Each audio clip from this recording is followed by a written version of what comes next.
When I finally packed my bags and left my parents' house at 26, you would have thought I had announced a crime.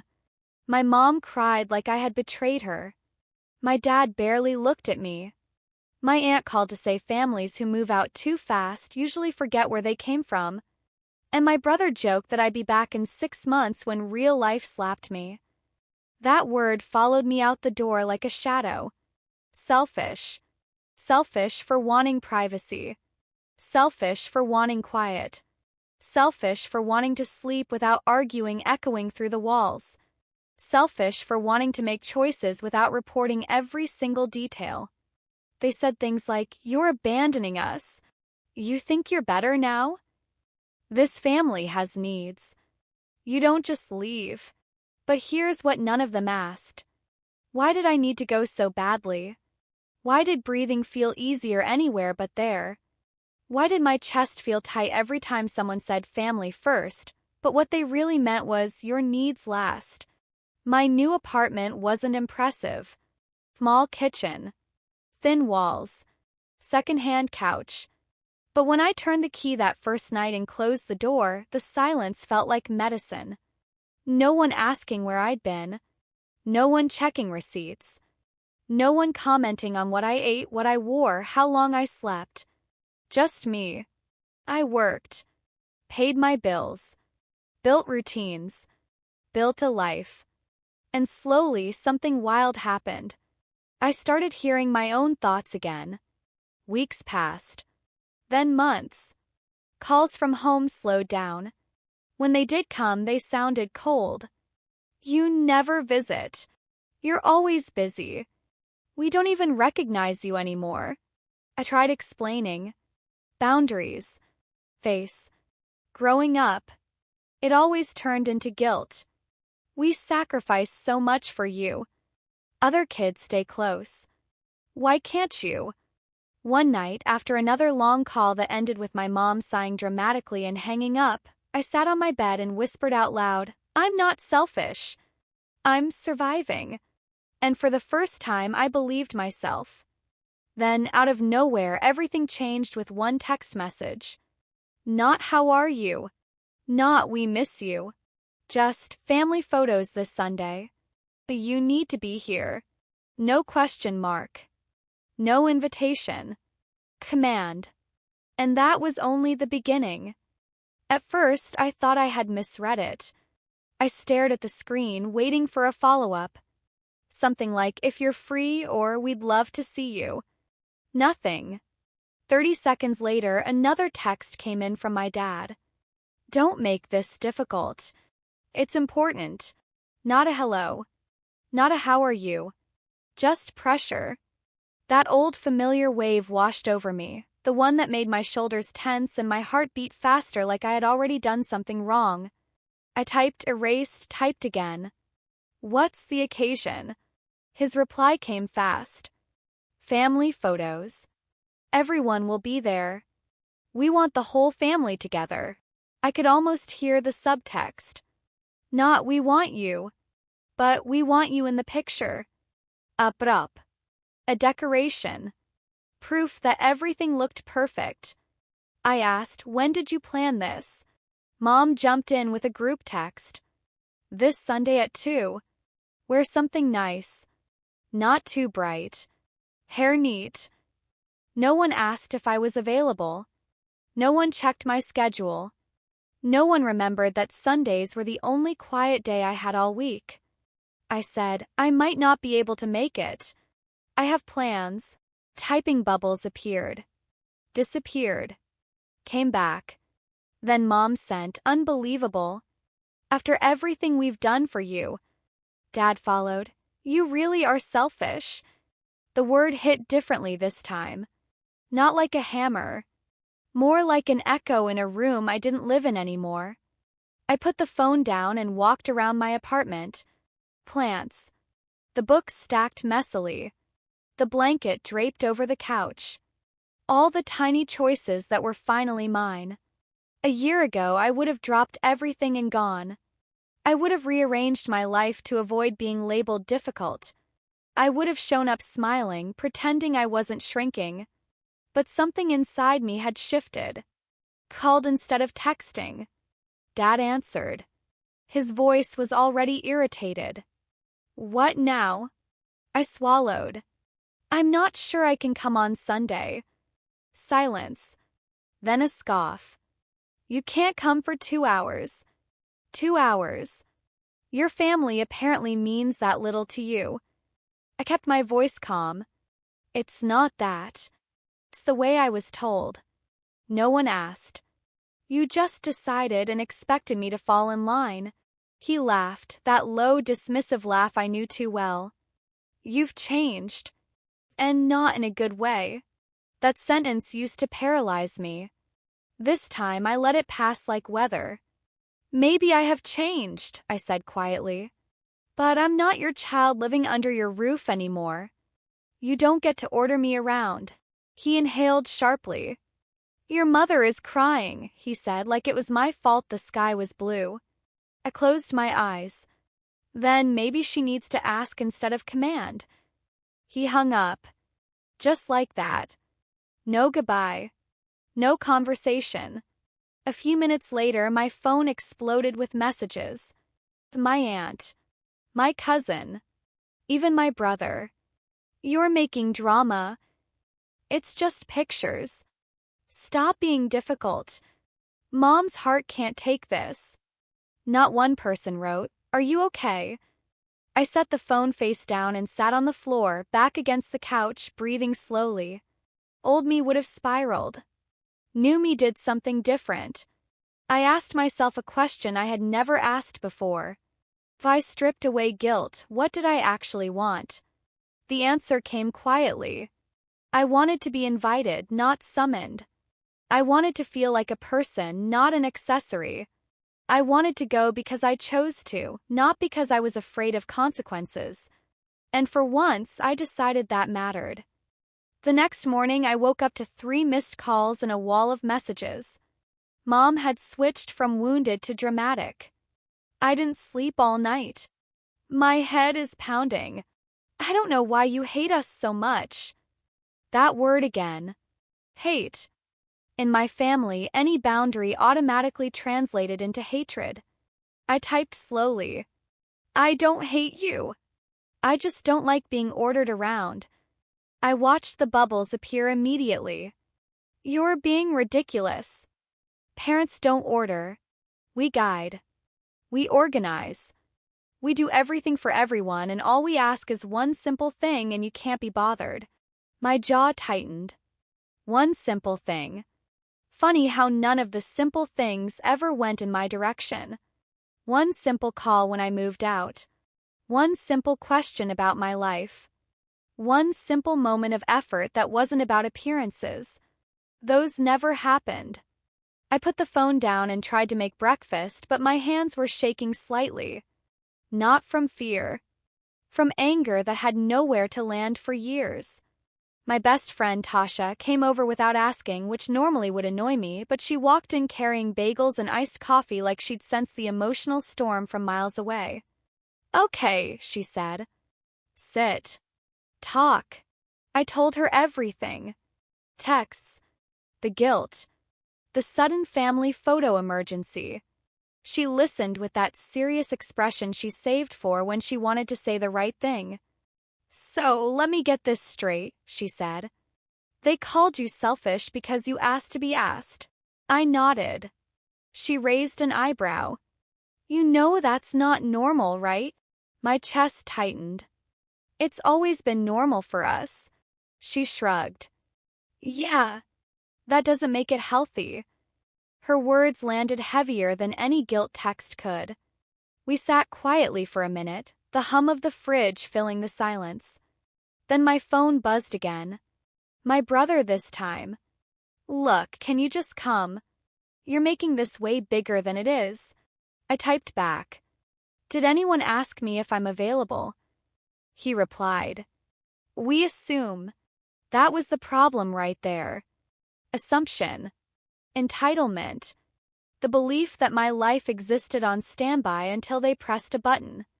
I stared at the screen and suddenly I saw the pattern. Every holiday. Every event. Every time something revolved around the family image, they expected me to snap into place like a puzzle piece. And the second I didn't, I became the disappointment. The difficult one. The selfish one. Something inside me finally said, "Enough." I called my mom. She answered with a sigh so dramatic it could have won awards. "What now?" I took a deep breath. "If you want me to be at the photos," I said slowly, "you have to ask me." Not command. Not guilt. Ask. Silence. Then, incredulously, "We don't have to ask our own child to come to family photos." I didn't raise my voice.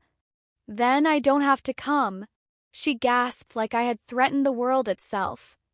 "So that's it. You're choosing this attitude over your family." I closed my eyes. "I'm choosing not to be controlled." She scoffed. "Therapy has ruined you." I almost laughed. "Therapy helped me see you." She didn't like that. "You know what?" she snapped. "Fine. Don't come. But don't expect to be included next time." The threat that would have destroyed me a year ago barely scratched the surface now. "Okay," I said gently. "That's your choice." She hung up. No goodbye. No pause. Just a click. For a moment, the silence in my apartment felt louder than shouting. I waited for the panic to come. The regret.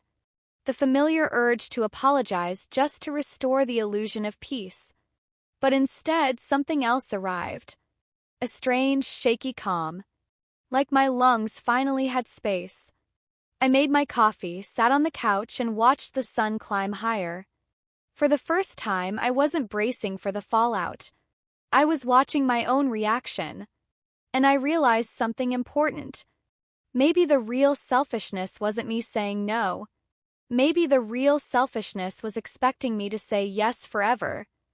By the afternoon, the group chat exploded. Photos started rolling in anyway. Everyone lined up on the grass behind my parents' house. Matching outfits. Forced smiles. The kind of picture families post online with captions like, "Nothing matters more than family." I stared at them for a long second. It looked peaceful. Perfect. Polished. And so deeply fake that my chest tightened. Mom didn't mention me in the chat. Didn't say I wasn't coming. She simply cropped the space where I would have stood and acted like there had never been a spot for me in the first place. My aunt commented, "Beautiful family." My cousin wrote, "Complete." Complete. That word stung in a place I didn't know still existed. Tasha leaned over my shoulder. "Do you see what they did?" I nodded slowly. "They erased me. Not angrily. Just factually. Like noticing the weather." I put the phone face down and tried to distract myself with work. Emails. Drafts. Edits. Normal things. But every few minutes my screen lit up again.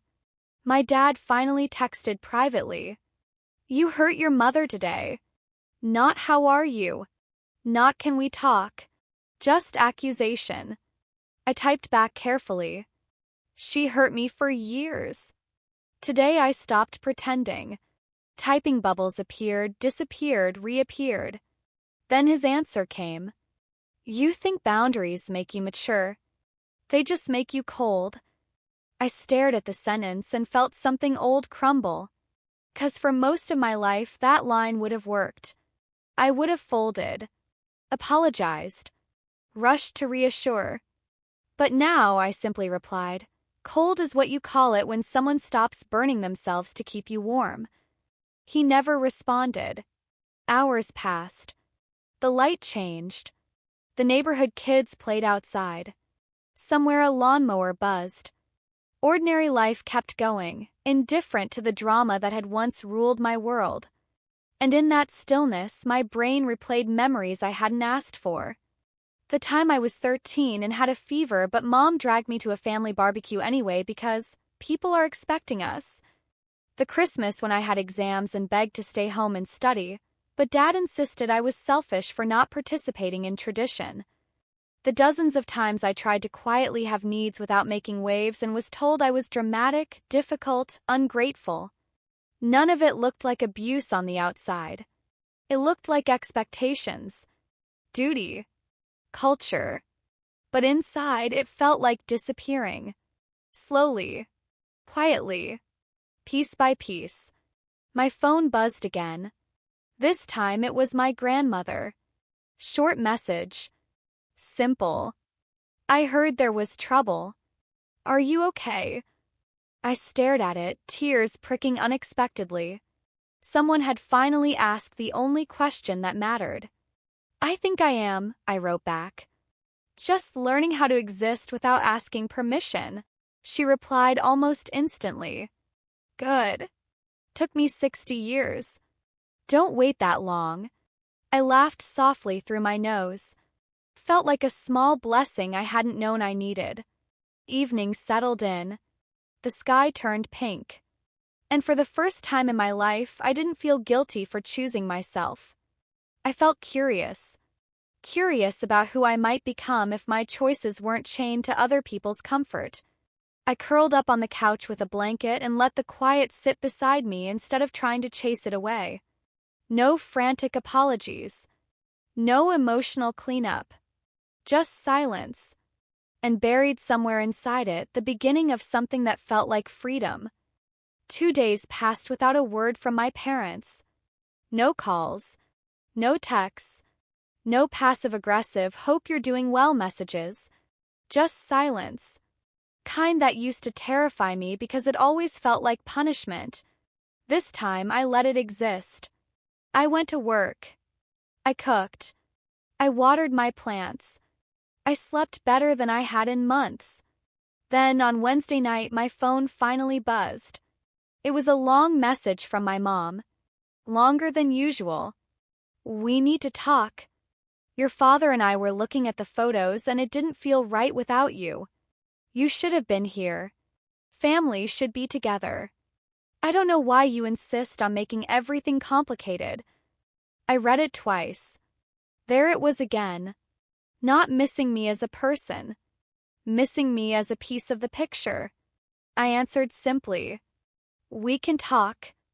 But not if it becomes guilt and shouting. 3 dots appeared. Then disappeared. Then appeared again. Fine, she wrote. Come over Sunday for dinner. I stared at the invitation. Old reflex whispered, say yes immediately. Make peace. Fix things. The newer voice inside me said, ask questions first. What's the plan? I typed. Just dinner, she replied. We want talk. Nicely. Nicely. That word made me smile a little. I agreed, but on my own terms. I'll come for an hour. If I feel disrespected, I'll leave. She sent a thumbs-up emoji. Not exactly the emotional clarity I hoped for, but progress nonetheless. Sunday came faster than expected. On the drive over, my stomach twisted the way it always did when I approached my childhood street. Same houses. Same cracked sidewalk. Same mailbox leaning slightly to the left. But I wasn't the same person walking into it. I rang the bell instead of using my old key. My mom opened the door, eyes already shiny like she'd been storing tears for the occasion. There she is, she said, hugging me tighter than usual. I hugged back, but I didn't disappear inside the gesture the way I used to. I stayed present. I stayed me.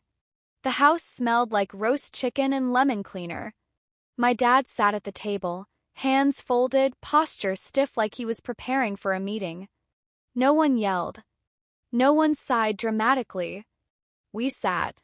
We ate. Small talk first. Weather. Work. My brother's new car.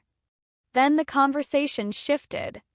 So, Dad said, clearing his throat. About the photos. My fork paused midair. Here we go. We wanted you there, he continued. And when you refused, it hurt your mother. Mom nodded, already dabbing at her eyes. It's embarrassing when people ask where you are. They think something is wrong with our family. I took a slow breath. Something is wrong with our family, I said gently. And pretending everything is perfect for pictures doesn't fix it. They both went quiet. Not offended. Just stunned. Like no one had ever named the elephant sitting at this table for decades. You're saying we're bad parents, Mom whispered. I shook my head. I'm saying I felt controlled. And when I didn't obey, I was punished with guilt and silence. That isn't love. That's management. The room felt heavier and lighter at the same time. My dad rubbed his temples. We grew up differently. You respect parents. You show up. You don't question. I know, I replied. And I respect tradition. But respect works both ways. You don't get to command my presence just because you're worried about what people think. My mom stared at her hands. We didn't realize it hurt you that much. A younger version of me would have grabbed those words and rushed to comfort them. This version simply said, it did. Silence settled again, softer now. Less sharp. My dad finally spoke. So what do you want from us? Question stunned me. No sarcasm. No accusation. Just curiosity. I swallowed. Ask me. Don't order me. Don't call me selfish when I have boundaries. Treat me like an adult, not a disobedient child. My mother nodded slowly, like someone learning to walk. Okay, she said. We can try. Not a promise.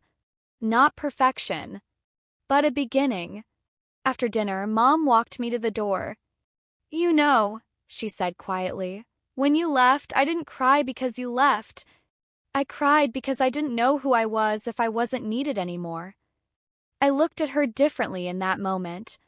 Not as the villain I had painted in my mind. Just another person scared of change. You're still needed, I said softly. Just not in the same way. She hugged me again, gentler this time. Less gripping. More letting. On the drive home, something in my chest finally loosened. Not because everything was fixed, but because I had finally learned how to stay with myself even in the house where I once disappeared. And for the first time, it felt like maybe, just maybe, I wasn't the selfish one after all. A week passed after that dinner and something unusual happened. There were no explosions, no guilt storms, no dramatic messages about how I had broken the family. Instead, there were small, cautious shifts. My mom texted me one morning, "Are you free to talk later?" Not "call me now." Not 10 missed calls in a row. Just a question.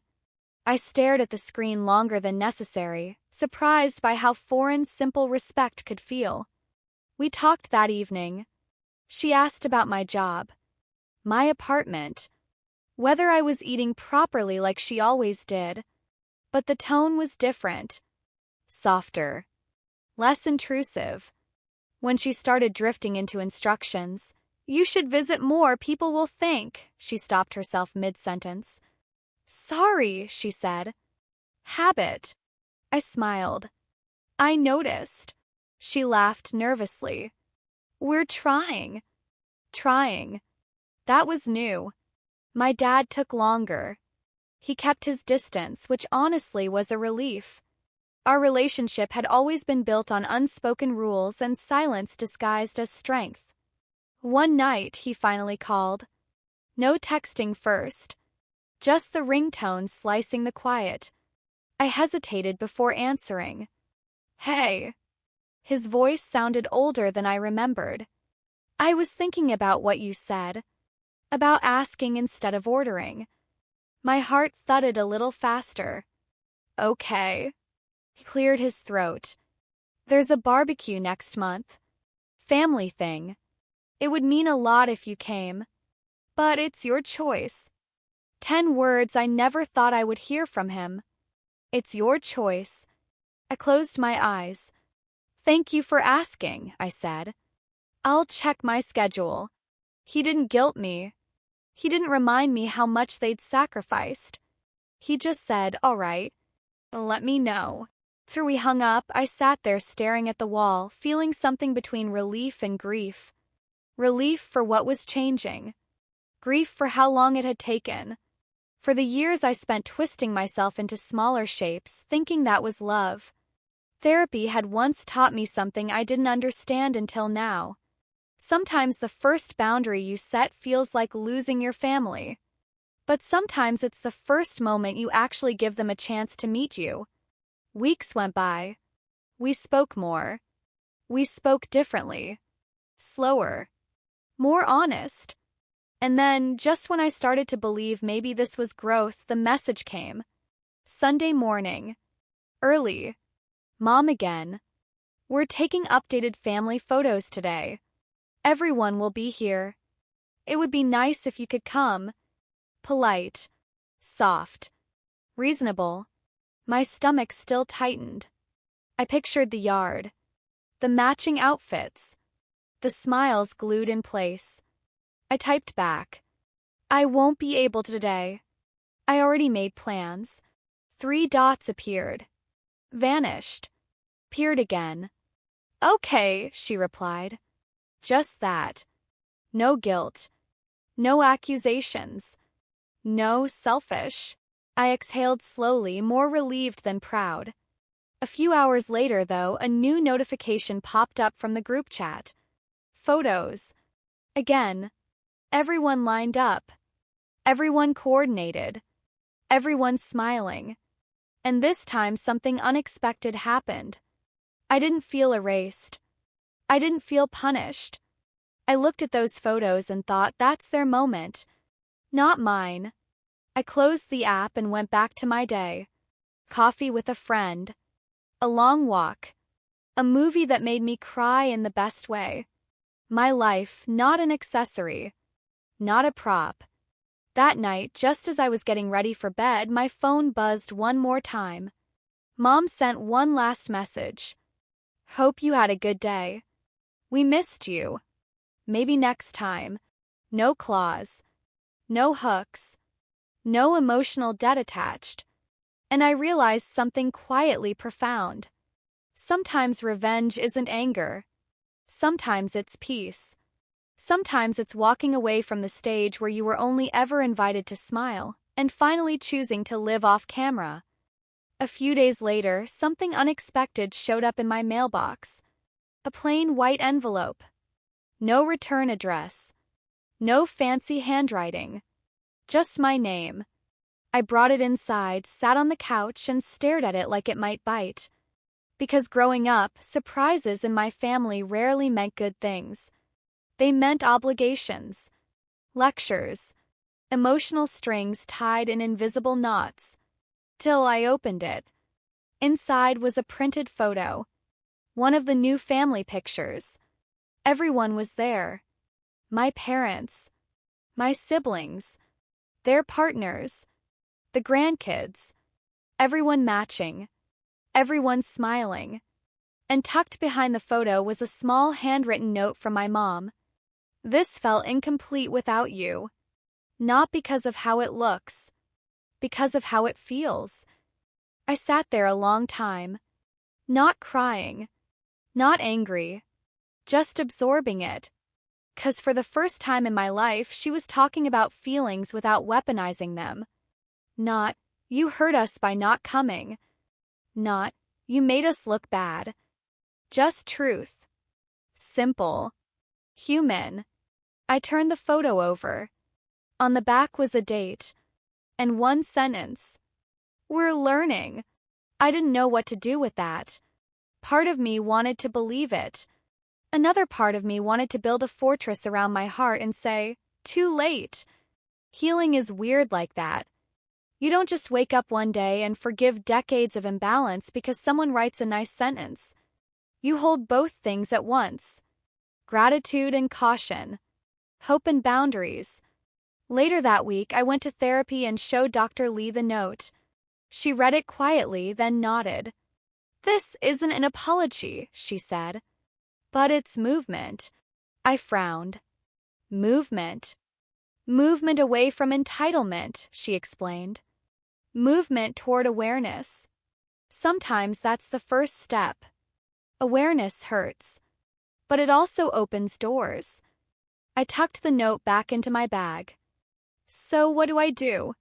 Nothing, she said gently. You don't chase. You don't fix. You don't speed it up. You keep your boundaries. You live your life. And you watch whether the behavior changes or if the words were just decorative. Decorative apologies. My family had always been good at those. Big speeches. Big promises. No follow-through. So I watched. Quietly. From a distance. A week went by. Then 2. My mom texted sometimes. Shorter messages. More questions. Less criticism. My dad sent me an occasional update not because he needed something but because he genuinely wanted to share. Fixed the old grill today. Saw a movie that reminded me of when you were little. Normal things. The kind of simple, ordinary conversations that had somehow always felt impossible before. And then, one evening, something happened that caught me off guard. My mom called. Not frantic. Not panicked. Just calm. Hey, she said. I wanted to ask you something, and it's okay if the answer is no. My brain almost short-circuited at that sentence. It's okay if the answer is no. What's up? I asked cautiously. We're thinking of planning a small dinner, she said. Just the immediate family. Nothing fancy. No matching clothes. No photos. Just dinner. We'd really like you there. But only if you want to. Silence stretched between us like a fragile bridge. A year ago, the conversation would have sounded like this. You're coming home this weekend. Everyone else is making time. Don't be difficult. Now it sounded like an invitation instead of a command. I took a slow breath. I'll think about it, I said honestly.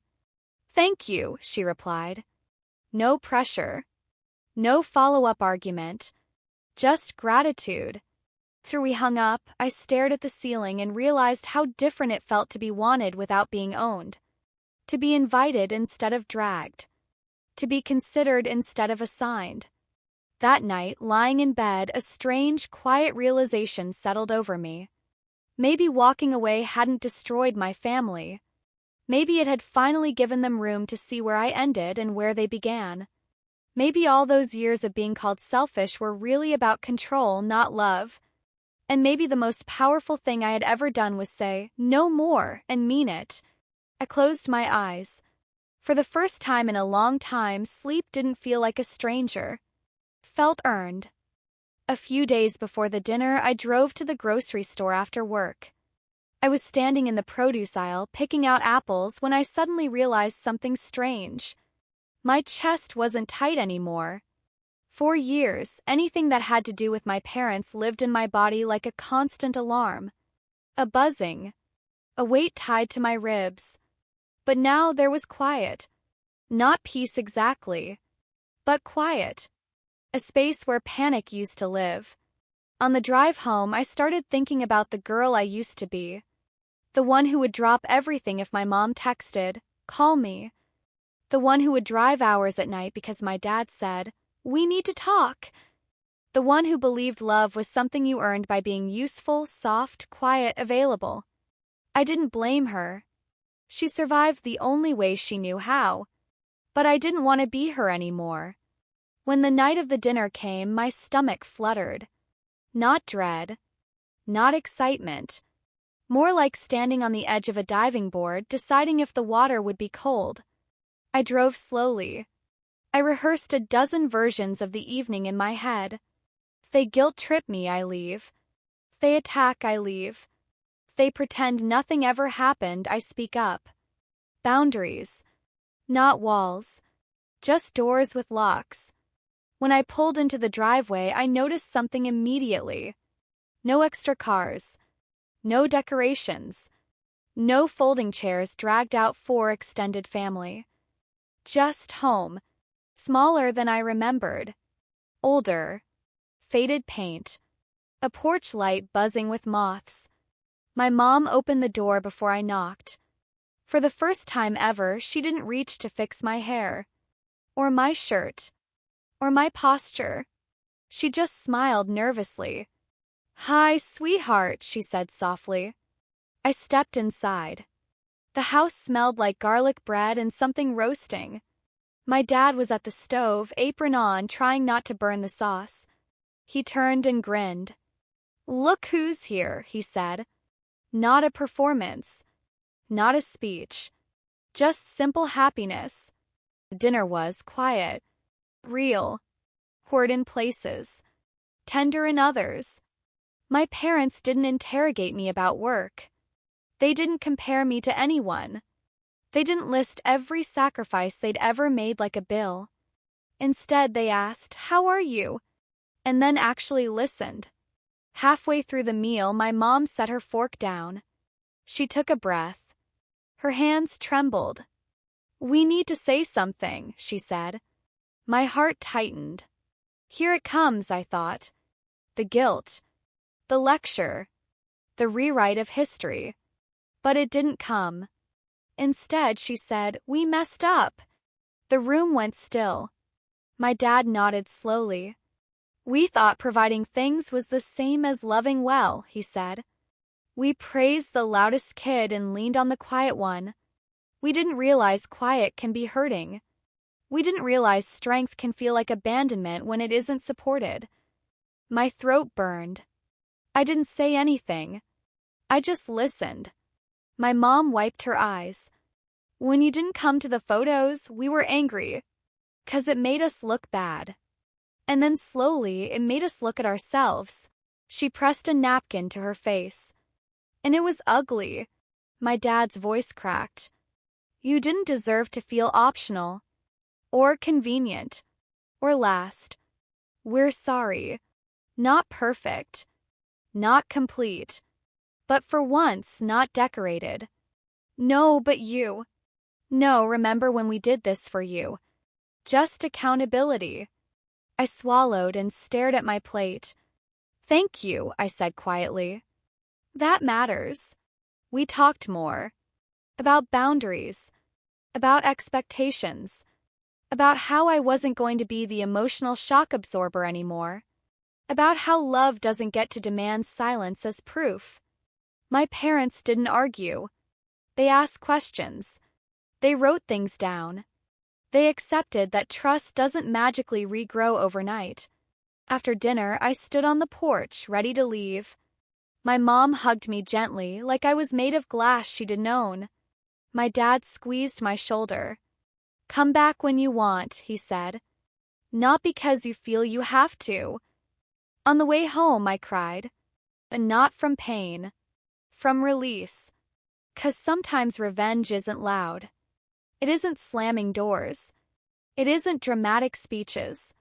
Sometimes revenge is choosing yourself. Setting boundaries. Refusing to play the role they wrote for you. And watching slowly as the people who once took you for granted learn that if they want to stay in your life, they have to meet you at eye level. Not above you. Not over you. With you. A week later, my phone buzzed with a message from my aunt. She never texts me unless it's about family gatherings or chain prayers from Facebook.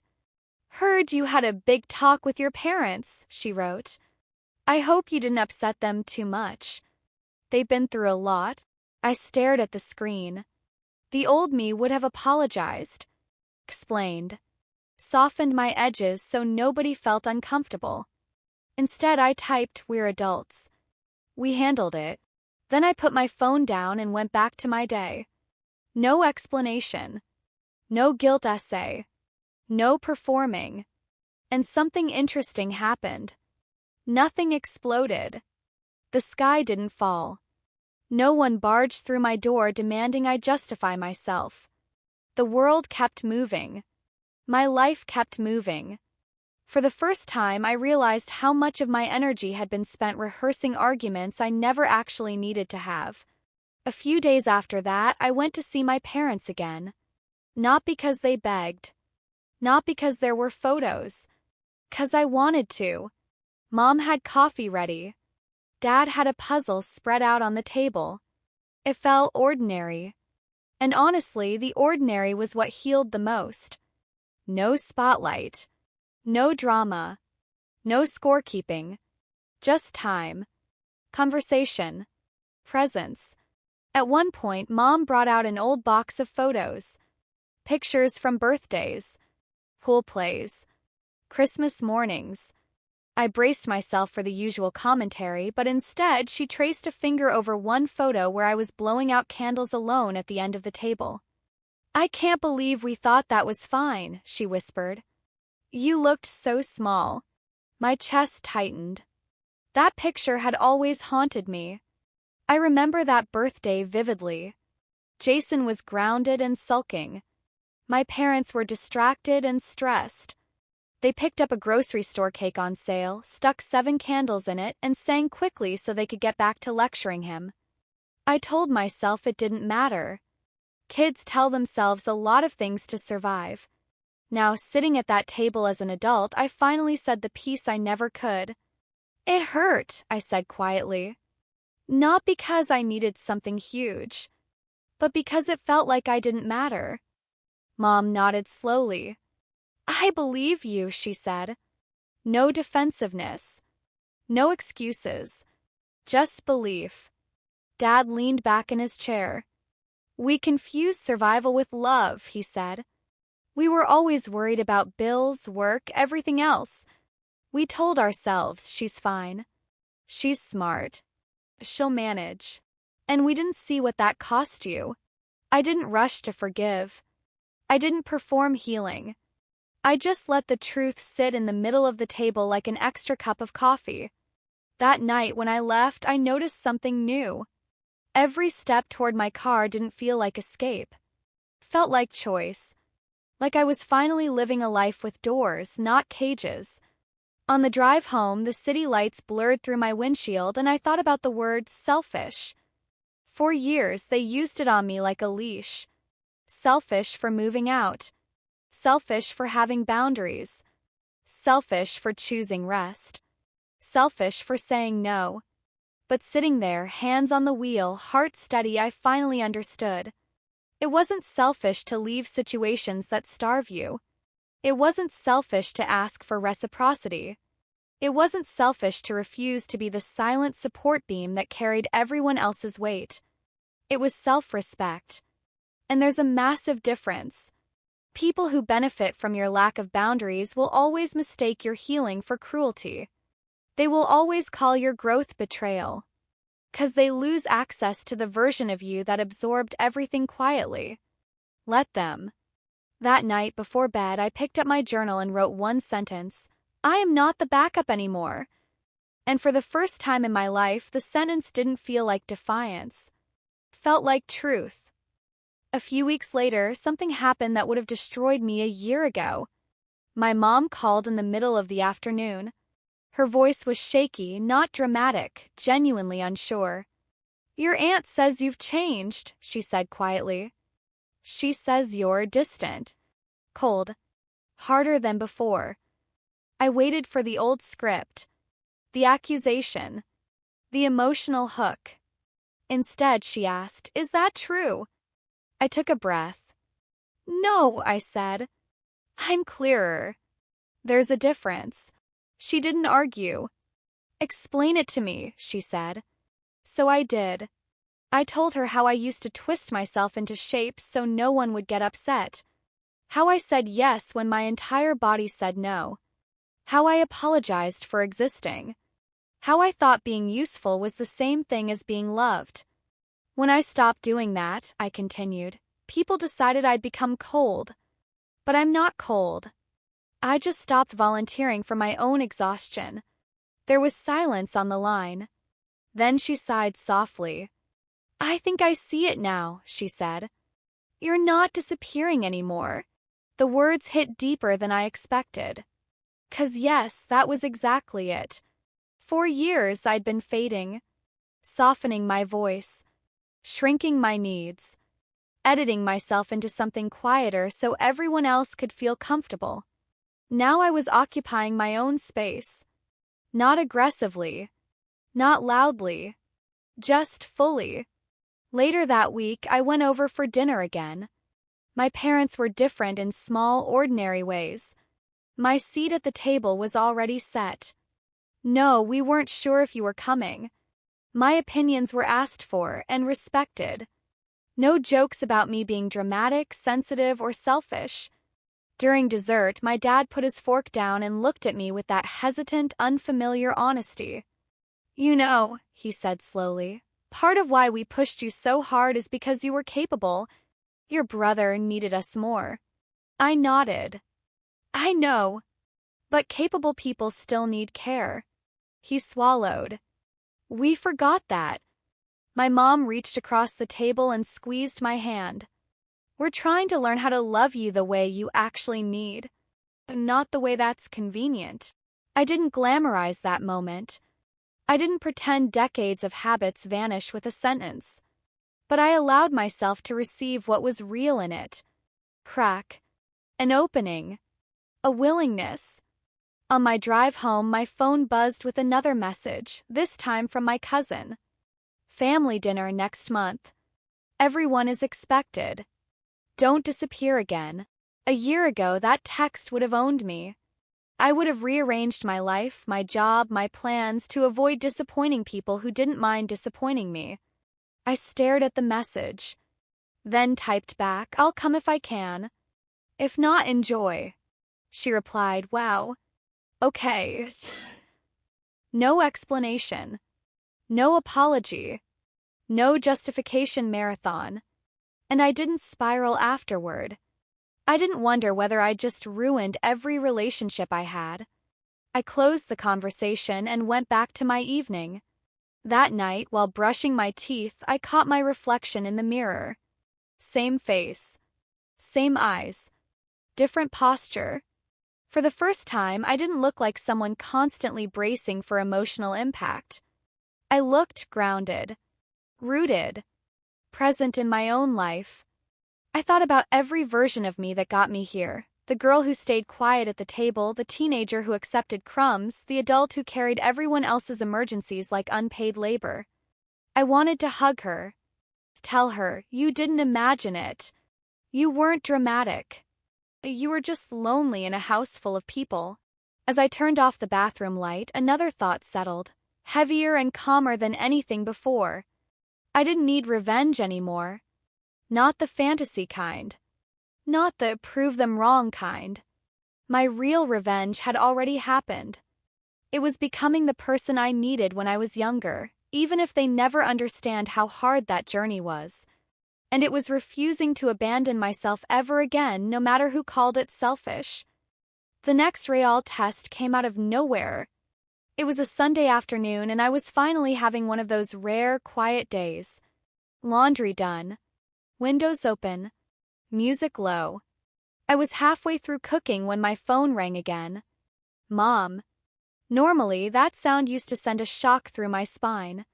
This time, I wiped my hands and answered. Hey. Her voice was rushed. Tight. Your uncle is here.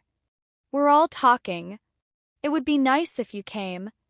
Everyone's asking where you are. Old reflexes flared. Part of me trained for decades to jump, to hurry, to show up so no one felt disappointed. My brain immediately started scanning options. I can throw this food in the fridge. I can drive over. I can keep the peace. But then I stopped. I took a breath. I looked around my apartment. Pans sizzling. The sunlight on the floor. Quiet that didn't cost me anything. I already have plans, I said gently. There was a pause. Not offended. More surprised. With who? She asked automatically. With myself, I said. I'm cooking. Resting. Just taking the day. Silence again. I could almost hear her thinking. In the past, this would have turned into an argument. So you can't sacrifice one afternoon for family? You're being dramatic. You never think about us. Instead, she said something I didn't expect. Okay. I understand. I just thought I'd ask. Ask. Not demand. Not dictate. Not guilt. Ask. Thank you for asking, I said softly. I hope you all have a good time. We hung up. I stood there in my kitchen, heart pounding, not from fear, from relief. 'Cause I had chosen my life over their expectations, and nothing terrible happened. Nobody disowned me. Nobody screamed. The world didn't collapse. I finished cooking. I ate slowly. I watched a movie. And somewhere in the middle of that ordinary afternoon, I realized something huge. My entire life, I believed freedom was dramatic. Loud. Explosive. A door slamming. A final goodbye. But sometimes freedom is quiet. Sometimes it's a calm no, said without shaking. Sometimes it's choosing yourself on a random Sunday and not apologizing for it. Later that night, my dad texted. Just one sentence. Mom said you were resting. Proud of you. I stared at the screen, stunned. Proud. Of me. For not coming. For not abandoning myself. I didn't even know what to reply for a minute. Finally, I wrote thank you. No essays. No explanation. Just acceptance. That week, something shifted permanently. I noticed how differently I carried myself at work. With friends. Even alone at the grocery store. My shoulders dropped. My voice steadied. I didn't rush my sentences like I was afraid someone would cut me off. I didn't laugh at jokes that hurt. I didn't stay in conversations that drained me. And it wasn't rebellion. It wasn't spite. It was alignment. My inside finally matched my outside. One evening, I met with Dr. Lee again. I told her about saying no to Sunday, about the text from my dad, about this strange new calm. She smiled in that quiet therapist way that tells you she saw this coming long before you did. This is what happens when you stop negotiating for crumbs, she said. The people who love you learn to bring something real to the table, or they lose access to the table. I let that sink in. For years, I believed I had to accept whatever version of love was offered. Even if it came wrapped in guilt. Even if it came dipped in obligation. Even if it left me empty. Now I knew the truth. You teach people how to treat you not by lectures or ultimatums, but by what you do and do not allow. You don't scream. You don't beg. You just stop participating in the systems that hurt you. And the system either breaks or it changes. On my way home that night, I drove past the old family photo studio. Place where every year we lined up, smiled, performed. I looked at the dark windows and I laughed quietly to myself. I wasn't missing from those pictures anymore. I simply refused to stand in frames that required me to disappear. The real ending didn't come with fireworks.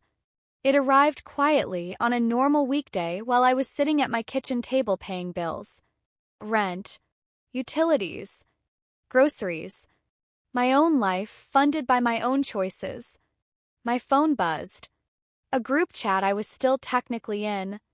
My cousin announced another big family moment. Photos. Matching outfits. A photographer. A weekend blocked off for everyone. The messages came fast. Who's bringing desserts? Who's coordinating colors? My mom finally wrote, "We'd love to have everyone there, including you. If you want to come. If you want to."